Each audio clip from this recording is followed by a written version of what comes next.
அது சிரிபுரம்னு ஒரு சின்ன கிராமம். அந்த கிராமத்துல ரகுராம் சுமத்தின்னு ஒரு தம்பதிகள் ஒரு சின்ன ஓட்டு வீட்டுல வசிச்சு வந்தாங்க. அவங்களுக்கு குழந்தைங்க இல்ல. அந்த குறை இருந்தாலும் ஒருத்தருக்கு ஒருத்தர் துணையா வாழ்க்கையை நடத்தி வந்துட்டு இருந்தாங்க. ரகுராம் ஒரு சின்ன மில்லுல குமாஸ்தாவா வேலை செய்யறான்.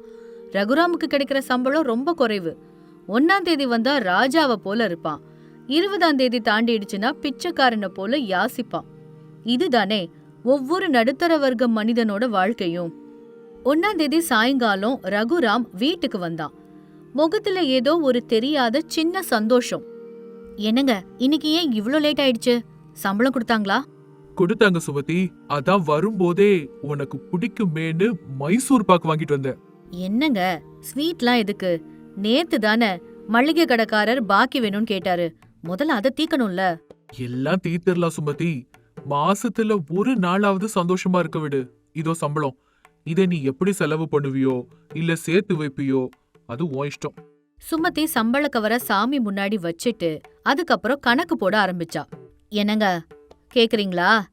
இந்த மாசம் நம்ம வீட்டு வாடகைய 50 ரூபாய் ஏத்த போறதா ஓனர் வந்து சொல்லிட்டு போறாரு. ரகுராம் திடுக்கிட்டு, என்னது 50 ரூபாயா?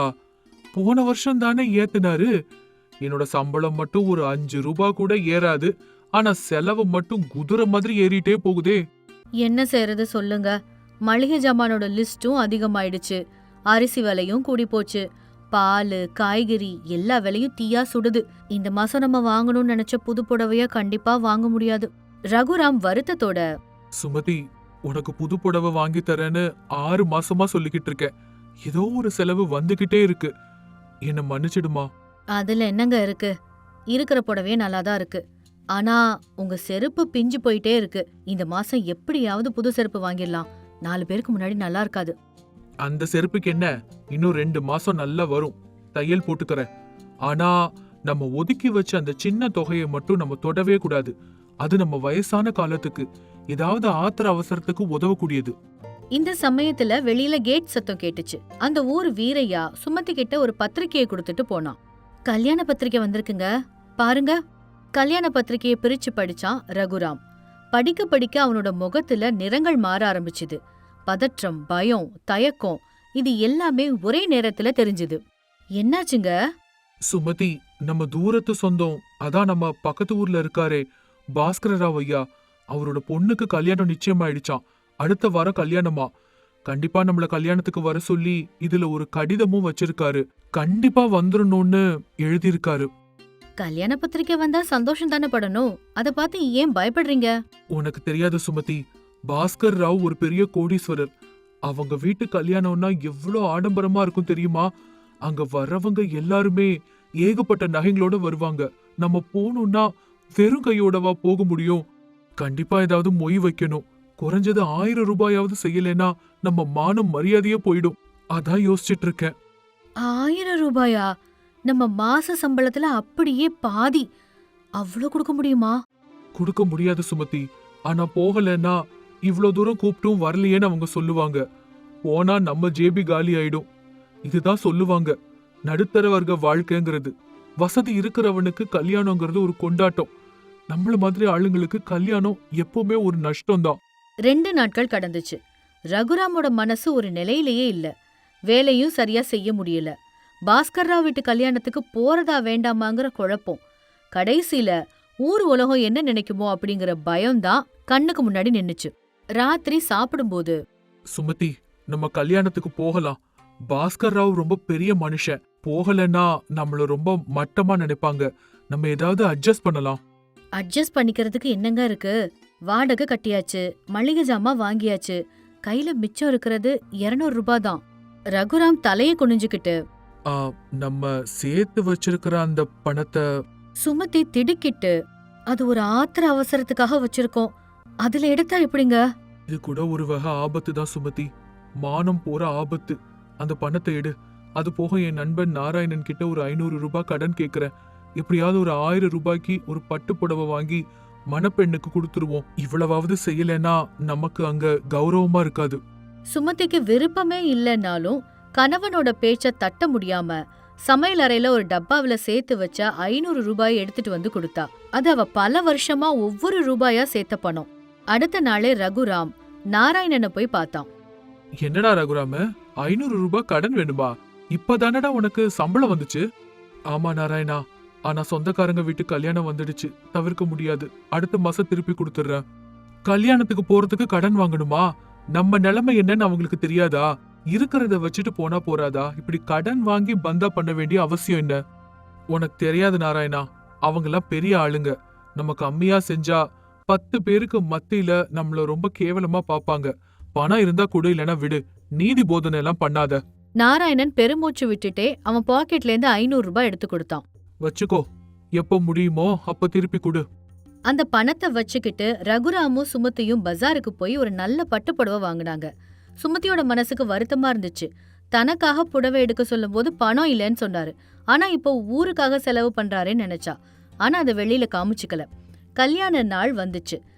ரகுராம் தான் கிட்ட இருந்த ஒரே ஒரு நல்ல சட்டைய போட்டுக்கிட்டான். சுமதி தன்னோட பழைய பட்டுப்புடவைய இஸ்திரி பண்ணி உடுத்திக்கிட்டா. 2 பேரும் பக்கத்து ஊருக்கு புறப்பட்டு போனாங்க. கல்யாண மண்டபம் ரொம்ப பிரம்மாண்டமா இருந்துச்சு. எங்க பார்த்தாலும் விளக்குகள், விலை உயர்ந்த பட்டு உடைகளோட மக்கள்னு. ரகுராமும் சுமதியும் அங்க போன உடனேயே தங்களை அந்நியர்களா உணர்ந்தாங்க. வாசல்லையே பாஸ்கர் ராவ் விருந்தினர்களை வரவேற்கிறதுக்காக நின்னுட்டு இருந்தாரு. கூட்டம் ரொம்ப ரொம்ப அதிகமா இருந்துச்சு. ரகுராம் உற்சாகமா முன்னாடி போனான். வேகமா அவர் முன்னாடி போய் நின்னு, நமஸ்காரம் பாஸ்கர் ஐயா, கல்யாண பத்திரிக்கை கிடைச்சது. நீங்க நல்லா இருக்கீங்களா? பாஸ்கர் ராவ் ரகுராம பார்த்து பெருசா கண்டுக்காம, ஆ ரகுராமனா, வாப்பா வா. கண்டிப்பா சாப்பிட்டு போகணும். நிறைய பேர் வந்துட்டே இருக்காங்க. நான் இப்ப கொஞ்சம் பிஸியா இருக்கேன். அவ்வளவுதான். ஒரு நிமிஷம் கூட பேசாம பின்னால வந்த குதிரை வண்டியை நோக்கி ஓடினாரு. அந்த வண்டியில இருந்து ஒரு பணக்கார வியாபாரி இறங்க அவருக்கு பொன்னாட போர்த்தி உள்ள கூட்டிட்டு போனாரு. ரகுராமும் சுமதியும் அப்படியே திகைச்சு போய் நின்னுட்டாங்க. அவங்க முகத்துல மகிழ்ச்சியே இல்ல. அவ்வளோ தூரம் பயணம் செஞ்சு வந்து கடன் வாங்கி வந்த அவங்கள எப்படி இருக்கீங்கன்னு கூட கேட்கலையே அப்படின்னு ரகுராம் ரொம்ப வருத்தப்பட்டான். சுமதி அதை புரிஞ்சுக்கிட்டு மெதுவா அவங்கிட்ட, என்னங்க, சரி வாங்க, நம்ம உள்ள போய் உட்காரலாம். ரகுராமும் சுமதியும் போய் கல்யாண பொண்ணுகிட்ட அவங்க வாங்கிட்டு வந்த பட்டு புடவைய பரிசா கொடுத்தாங்க. அம்மா வாங்கிக்கோமா, இது எங்களோட சின்ன பரிசு. உங்க அப்பா கிட்ட சொல்லிடு. கல்யாண பொண்ணு அந்த புடவைய ஒரு தடவை பார்த்து பக்கத்துல இருந்த குவியல்ல வீசி போட்டு, ரொம்ப தேங்க்ஸ், பக்கத்துல சாப்பாடு நடக்குது, சாப்பிட்டுட்டு போங்க. அங்க மலை மாதிரி குவிஞ்சிருந்த பரிசுகளுக்கு நடுவுல ரகுராம் கொடுத்த புடவை கண்ணுக்கே தெரியல. அந்த புடவை வாங்க அவங்க பட்ட கஷ்டமும் வாங்கின கடனும் அங்க யாருக்கும் முக்கியம் இல்ல. அவங்க மெதுவா சாப்பிடுற இடத்துக்கு போனாங்க. சாப்பிடுற இடத்துலயும் அவங்கள யாருமே கவனிக்கவே இல்ல. எல்லாரும் அவங்களுக்கு சமமான அந்தஸ்துள்ளவங்க கிட்ட பேசிக்கிட்டு இருந்தாங்க. ரகுராமும் சுமதியும் ஒரு மூலையில உட்கார்ந்து சாப்பிட்டுட்டு இருந்தாங்க. பக்கத்துல உட்கார்ந்துட்டு இருந்தவங்க பேசினது அவங்க காதுல கேட்டுச்சு. ஏன்பா, கல்யாணம் ரொம்ப பிரம்மாண்டமா பண்றாங்க, ஆனா வந்த கூட்டம் ரொம்ப அதிகம் போலயே. பாரு, சம்பந்தம் இல்லாதவங்க எல்லாம் வராங்க. ஒரு பிளேட் செலவு வீண் தானே. ஆமா, சொந்தக்காரங்கள கூட ஒரு கிளாஸ் மெயின்டைன் பண்ணணும். இப்படி சில்லற ஜனங்களை எல்லாம் இங்க கூப்பிடலாமா? அந்த வார்த்தை ரகுராமோட காதுல விழுந்துச்சு. அவனுக்கு சோறு தொண்டையில இறங்கல. இலையில பாதி சோத்தோட அப்படியே எழுந்திருச்சுட்டான். சுமதி, போதும் சாப்பிட்டது, வா போலாம். என்னாச்சுங்க, இன்னும் நம்ம ஸ்வீட் கூட சாப்பிடல? கண்டிப்பா வேணுமா? அவமானங்கிற கசப்பதான் தின்னுட்டோமே, இப்ப ஸ்வீட் ஒண்ணுதான் கேடு. வா. அவங்க யாருக்கிட்டயுமே சொல்லிக்காம அங்கிருந்து வெளியில வந்துட்டாங்க. திரும்பி வர்ற வழியில ரகுராம் ஒரு வார்த்தை கூட பேசல. கணவனோட வேதனை சுமதிக்கு புரிஞ்சுது. ஊர் உலகம் என்ன நினைக்குமோன்னு வாழ்ற ஒரு மனுஷனை அந்த உலகம் ஒரு மனுஷனா கூட மதிக்கலன்னா எவ்ளோ வலியா இருக்குங்கிறது அவளுக்கு புரிஞ்சுது. மெதுவா அப்படியே நடந்தே வீட்டுக்கு வந்துட்டாங்க. வீட்டோட பூட்டை திறந்து உள்ள போனவங்களுக்கு ஒரு அதிர்ச்சி காத்திருந்துச்சு. வீட்டோட கூரை ஓடுகள் ஒரு இடத்துல உடைஞ்சு கீழே விழுந்து கிடந்துச்சு. ராத்திரி பெஞ்ச மழையினால வீட்டுக்குள்ள தண்ணி தேங்கி நின்னுச்சு. சுமதி சேர்த்து வச்சிருந்த மளிகை ஜாமான் எல்லாமே நனைஞ்சு போச்சு. ஐயோ கடவுளே, என்ன இப்படி நடந்துருச்சு? வீட்டு கூரை எல்லாம் உடைஞ்சு கிடக்குது. போன வாரமே அது ஆடிக்கிட்டு இருக்குன்னு நான் சொன்னேன்லங்க. சரி பண்ண சொன்னா இப்ப பணம் இல்லைன்னு சொன்னீங்க. ரகுராம் தலையில கை வச்சுட்டு உட்கார்ந்துட்டான். இப்ப என்ன பண்றதுங்க? இத சரி பண்ணணும்னு நினைச்சா குறைஞ்சது 500 ரூபாயாவது ஆகும். நம்ம கிட்ட இருந்த பணம் எல்லாத்தையும் அந்த கல்யாண புடவைக்கே செலவு பண்ணிட்டோம். கையில ஒரு பைசா இல்ல. இப்ப என்ன பண்றது? தயவு செஞ்சு என்கிட்ட எதுவும் கேட்காத சுமதி. எனக்கு இப்ப என்ன பண்றதுன்னு ஒண்ணுமே புரியல. அந்த ராத்திரி அவங்க அந்த வீட்ல ஒரு மூலையில முடங்கி கிடந்தாங்க.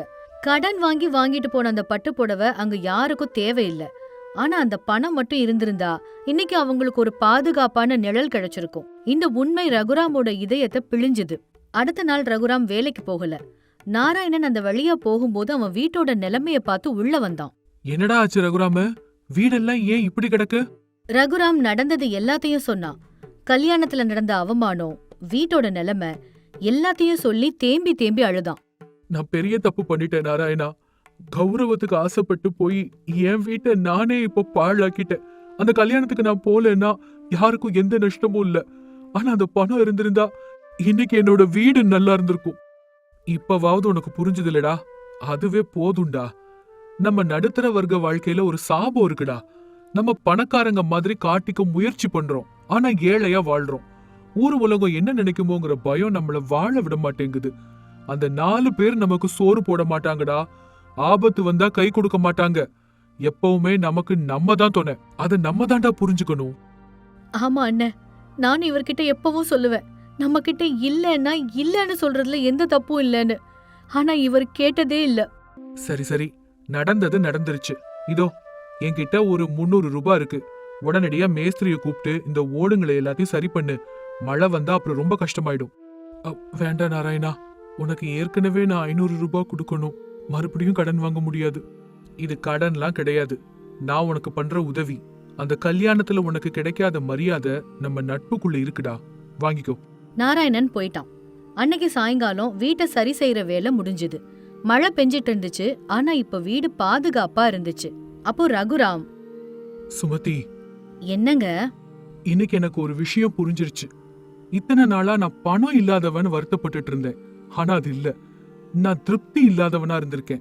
நமக்கு குழந்தைங்க இல்லைனாலும் ஒருத்தருக்கு ஒருத்தர் துணையா இருக்கும். சொந்த வீடு இல்லைனாலும் தலை சாய்க்க ஒரு நிழல் இருக்கு. நம்ம கிட்ட பணம் இல்லைனாலும் ஆபத்துல உதவுறதுக்கு நாராயணன் மாதிரி நல்ல நண்பன் இருக்கான்.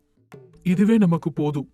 ஆமாங்க, கோடீஸ்வரன் வீட்டு கல்யாணத்துல கிடைக்காத சந்தோஷம் இப்ப இந்த டீயை குடிக்கும்போது கிடைக்குது.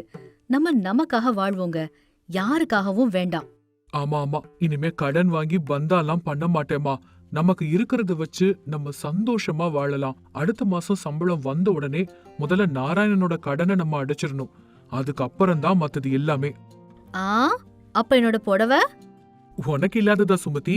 ஆனா இந்த தடவை பட்டு புடவை வேண்டாம், ஒரு நல்ல காட்டன் சேலையா பார்த்து வாங்கிக்கோ. அதை உடுத்திட்டு வந்தாலே நீ என் கண்ணுக்கு மகாலட்சுமி மாதிரி இருப்ப. 2 பேரும் சிரிச்சுக்கிட்டாங்க. அந்த சிரிப்புல நடுத்தர வர்க்க வாழ்க்கையோட உண்மையான வெற்றி இருந்துச்சு. கௌரவங்கிற முகமூடி கலண்டதுக்கு அப்புறமா வாழ்க்கை ரொம்ப லேசாவும் அழகாவும் இருந்துச்சு. அதுதான் நடுத்தர வர்க்க வாழ்க்கை. வீழ்வது இயற்கைதான், ஆனா பாடம் கத்துக்கிட்டு மறுபடியும் எந்திரிக்கிறது ரொம்ப முக்கியம். இந்த கதையிலேருந்து நம்ம தெரிஞ்சுக்கிட்ட நீதி என்னன்னா, நம்ம தகுதிக்கு மீறின ஆடம்பரம் நமக்கு ஆபத்தை தான் கொடுக்கும். இருப்பதை வச்சுக்கிட்டு திருப்தியா வாழ்றதுதான் உண்மையான திருப்தியையும் மன நிறைவையும் கொடுக்கும். காலையில எந்திரிச்சதும் பால் கறக்கிற சத்தமோ, வயல்ல உளுற சத்தமோ, மழை பெஞ்சா வரக்கூடிய மண் வாசனைன்னு இயற்கை எழில் கொஞ்சம் ஒரு அழகான கிராமம் அது. அந்த கிராமத்தோட பேரு நாராயணபுரம். அந்த கிராமத்துல பங்காரு ராஜுன்னு ஒரு இளைஞன் இருந்தான். அவனோட அப்பா பேரு பாலராஜு. அவரு ரொம்ப பெரிய பணக்காரருங்கிறதுனால அவனுக்கு பண கஷ்டங்கிறதே இல்லாம இருந்துச்சு. பங்காரு ராஜு தந்தை சம்பாதிச்ச பணத்தை எல்லாம் அனுபவிச்சுக்கிட்டு நண்பர்களோட ஜாலியா ஊர் சுத்திட்டு இருந்தான். ஊதாரித்தனமா இருந்தான். யாராவது அவன்கிட்ட ஏதாவது வேலை செய்யலாமே அப்படின்னு கேட்டா, எனக்கு என்ன அவசியம்? எனக்கு நிறைய சொத்து இருக்கு, நான் கஷ்டப்பட்டு உழைச்சு சம்பாதிக்கணும்னு எந்த அவசியமும் இல்ல. இப்படி கர்வமா சொல்லிட்டு திமிரோட அங்கேயும் இங்கேயும் சுத்திட்டு இருப்பான். பாலராஜுவுக்கு வயசானா கூட அவர் எப்பவும் போல உழைச்சுக்கிட்டே தான் இருந்தாரு. ஒரு நாள் ராத்திரி பாலராஜு மட்டும் வீட்ல தனியா இருக்கும்போது அவரோட மனைவி யமுனா தேவி அங்க வந்தா. ஏங்க, உங்ககிட்ட ஒரு முக்கியமான விஷயம் பேசணும். இப்படி அவ பேச ஆரம்பிச்சதும் மனைவி ஏதோ முக்கியமா பேச வரான்னு அவ பேசுறத கேட்க தயாரானாரு. என்னங்க, நம்ம பங்காரு ராஜுக்கு வயசாயிட்டே போகுது. மனுஷனா பிறந்த எல்லாவனுக்கும் வயசாக தான் செய்யுது. அப்போ நான் சொல்றது கொஞ்சம் கேளுங்க. இவனை விட சின்ன பசங்க எல்லாம் கல்யாணம் பண்ணிட்டு குடும்பம் குழந்தைன்னு சந்தோஷமா இருக்காங்க. புரோகிதரை கூப்பிட்டு இவனுக்கும் ஏதாவது ஒரு நல்ல வரனா இருந்தா பாக்க சொல்லுங்க. எது, ஒரு வேலைக்கும் உருப்படாம சுத்திக்கிட்டு இருக்கான், அவனுக்கு யாரு பொண்ணு கொடுப்பாங்கன்னு கேட்க சொல்ற? ஐயோ, நீங்க வேற ஏங்க, கல்யாணம் ஆனா எல்லாம் தானா வழிக்கு வருவான். அப்படி சாதாரணமா ஒரு அம்மாக்கு இருக்கிற பாசத்தோட யமுனா சொன்னாங்க. பாலராஜுவும் மனைவி பேச்ச மீறாம அவனுக்கு சம்பந்தம் பாக்குற வேலைய ஆரம்பிச்சாரு. நல்ல குணம் இருக்கிற பொண்ணா பாருங்க புரோகிதரே. வரதட்சணை பத்தி எல்லாம் எனக்கு எந்த கவலையும் இல்ல. பொண்ணு நல்ல குணமா இருந்தா அதுவே போதும். அப்படி தன்னோட கோரிக்கைய சொன்னாரு பாலராஜு. ஒரு பக்கம் அவரே தெரிஞ்சவங்க நண்பர்கள் கிட்ட எல்லாம் பொண்ணு கேட்டுட்டு இருந்தாரு. எப்படியாவது மகனுக்கு பொண்ணு வேணும்னு நினைச்சிட்டு இருந்தாரு. இது ஒரு பக்கம் இருக்க, பங்காரு ராஜுவோட தினசரி வாழ்க்கைய பாப்போமா? காலையில 11 மணிக்கு தூங்கி எந்திரிச்சு 12 மணிக்கு சாப்பிட்டுட்டு வெளியில போவான். அதுக்கப்புறம் நண்பர்களோட சேர்ந்துக்கிட்டு சீட்டாடுவான். மாலையில விருந்து கொண்டாட்டம் அப்படின்னு பணத்தை வாரி இறைப்பான். ராத்திரியில 2 அல்லது 3 மணிக்கு வீட்டுக்கு வந்து தூங்குவான். பங்காரு ராஜுக்காக பாலராஜு கால் கடுக்க ஊர் ஊரா சுத்தி திரிஞ்சிட்டு இருந்தாரு. தன்னோட மகனுக்கு ஒரு சம்பந்தத்தை தேடுறதுல அவரு ரொம்ப குறியா இருந்தாரு. ஆனா யார்கிட்ட போனாலும், உங்க பையன் என்ன செய்யறாரு, அவரு என்ன வேலை பாக்குறாரு அப்படி கேக்கும் போதெல்லாம் அவருக்கு என்ன பதில் சொல்றதுன்னே ஒன்னும் புரியாது. பங்காரு ராஜு கூட படிச்சவங்க, அப்புறம் அவனோட வயசு ஒத்தவங்க எல்லாருக்கும் கல்யாணம் நடக்க ஆரம்பிச்சுது. பங்காரு ராஜு தெருவுல நடந்து போனாலே மக்கள் அவனை பத்தி பல விதமா பேச ஆரம்பிச்சாங்க. இவன் எப்பவும் இப்படிதான் சுத்திக்கிட்டு கிடக்க போறான். இவனுக்குலாம் எதுக்கு கல்யாணம் குடும்பம்னு யோசிச்சு வேலை வெட்டி எதுவும் இல்லாதவனுக்கு எவன்பா பொண்ணு கொடுப்பான்? இப்படி மக்கள் அவனுக்கு முன்னாடியே பேசுறத கேட்டு பங்காரு ராஜு ரொம்ப மனவேதனை அடைஞ்சான். அது வரைக்கும் அவனுக்கு திருமணத்துல பெரிய நாட்டம்லாம் இருந்ததில்ல. ஆனா அவங்களோட ஏளன பேச்ச கேட்டதுக்கு அப்புறம் அவனுக்கு சுயமரியாதை தூண்டப்பட்டுருச்சு. வேக வேகமா வீட்டுக்கு வந்தான். அப்பா அப்பா அப்படின்னு கத்திக்கிட்டே வீட்டுக்குள்ள வேகமா வந்தான். என்னடா எதுக்கு இப்படி கத்துற அப்படின்னு ரொம்ப பொறுமையா கேட்டாரு பாலராஜு. அப்பா எனக்கு கல்யாணம் பண்ணி வைங்க. எனக்கு ஏதாவது ஒரு நல்ல பொண்ணா பார்த்து சீக்கிரம் கல்யாணம் பண்ணி வைங்க. அப்படி நேரடியா எந்த ஒளிவு மறைவும் இல்லாம கேட்டுட்டான். இத கேட்டதும் பாலராஜுக்கு எதுவுமே புரியல. நாளைக்கு வாடா, என் பதில் என்னன்னு உனக்கு சொல்றேன். இப்படி சொல்லிட்டு பையனை அனுப்பி வச்சுட்டாரு. இதுக்குள்ள ஊர்ல என்ன நடந்துச்சு, இவன் ஏன் இப்படி திடீர்னு கல்யாணத்தை பத்தி கேக்குறான் அப்படின்னு பாலராஜு விசாரிச்சாரு. அன்னைக்கு ராத்திரி முழுக்க அவர் ஆழ்ந்து யோசிச்சாரு. அப்புறமா அவருக்கு ஒரு யோசனை தோணுச்சு. இவனை நல்வழிக்கு கொண்டு வர்றதுக்கு அந்த கடவுளா பார்த்து எனக்கு கொடுத்த ஒரு வாய்ப்பு தான் இது. இப்படி நினைச்சுக்கிட்டு அடுத்த நாள் பாலராஜு தன்னோட பையனை கூப்பிட்டு அனுப்புனாரு. அப்பா கூப்பிட்டாருன்னொடனே ஓடோடி வந்து நின்னா பங்காரு ராஜு. பங்காரு, உனக்கு கல்யாணம் பண்ணி வைக்கணும்னா உன் மேல நம்பிக்கை வரணும். அதனால நீயா உழைச்சு ஒரு தங்க நாணயத்தை சம்பாதிச்சு என்கிட்ட கொண்டுட்டு வா. நீ மெய் வருத்தி நேர்மையா உழைச்சு ஒரு தங்க நாணயத்தை கொண்டு வந்து கொடுத்தா உனக்கு கல்யாணம் பண்ணி வைக்கிறேன்.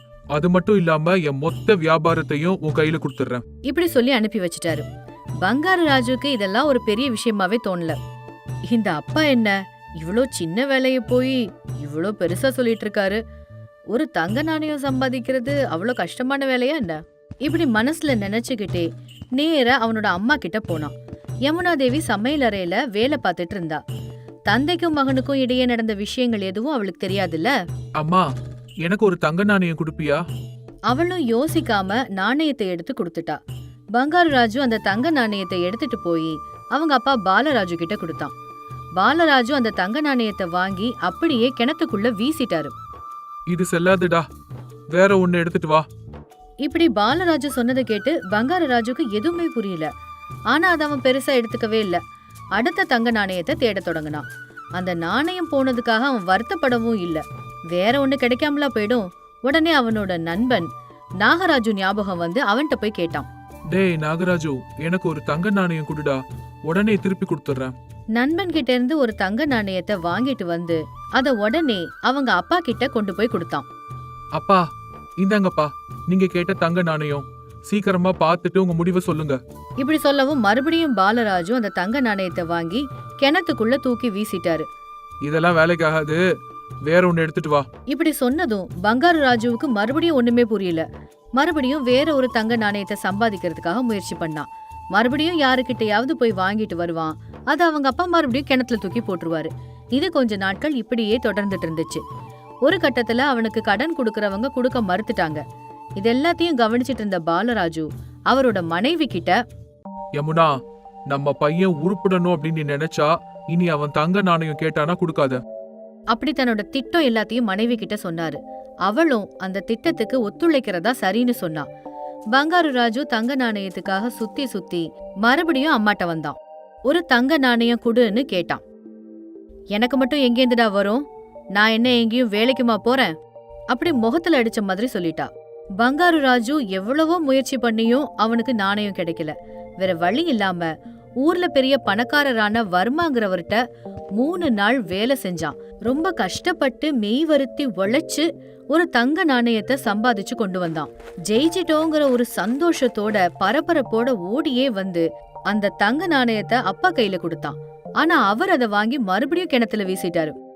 என்னப்பா இதெல்லாம்? நான் கஷ்டப்பட்டு உழைச்சு சம்பாதிச்சு அதை கொண்டு வந்தா நீங்க மறுபடியும் தூக்கி அதை கிணத்துல போட்டுட்டீங்க. இதை என்னால ஏத்துக்க முடியாது. அப்படி உடனே கிணத்துக்குள்ள குதிச்சுட்டான். கிணறு முழுக்க தேடி அந்த நாணயத்தை கண்டுபிடிச்சு அதுக்கப்புறமா மேல வந்தான். அவங்க அம்மா யமுனா, என்னப்பா இதெல்லாம்? எதுக்கு இப்படி குதிச்ச? உனக்கு ஏதாவது ஆயிடுச்சுன்னா? அப்படி ரொம்ப ரொம்ப படபடப்போட கேட்டா. பாருமா அந்த அப்பாவ, நான் கஷ்டப்பட்டு சம்பாதிச்சு கொண்டு வந்ததை கிணத்துல தூக்கி வீசுறாரு. பணம் என்ன சும்மாவா வருது? அப்படி கோவமா கேக்கும் போதே இப்ப வரைக்கும் இதே மாதிரி தானே நம்மளும் பணத்தை வீணாக்கினோம் அப்படின்னு அவனுக்கு தோணுச்சு. அது புரிஞ்சதுமே பாலராஜு சின்னதா சிரிச்சாரு. பங்காரம், உனக்கு உழைப்போட அருமை என்னன்னு கத்து கொடுக்கறதுக்காக தான் நான் இப்படி எல்லாம் பண்ணிட்டு இருந்தேன்டா. இதுக்கு முன்னாடி நீ கொண்டு வந்து கொடுத்ததெல்லாம் உன்னோட உழைப்பே கிடையாது. அதனாலதான் நான் அதை தூக்கி போடும்போது உனக்கு எந்த வருத்தமும் இல்ல. ஆனா இது உன்னோட உழைப்பு, அதனால நீ இழக்க விரும்பல. இப்படி அவர் மனசுல பட்டது எல்லாத்தையும் சொன்னாரு.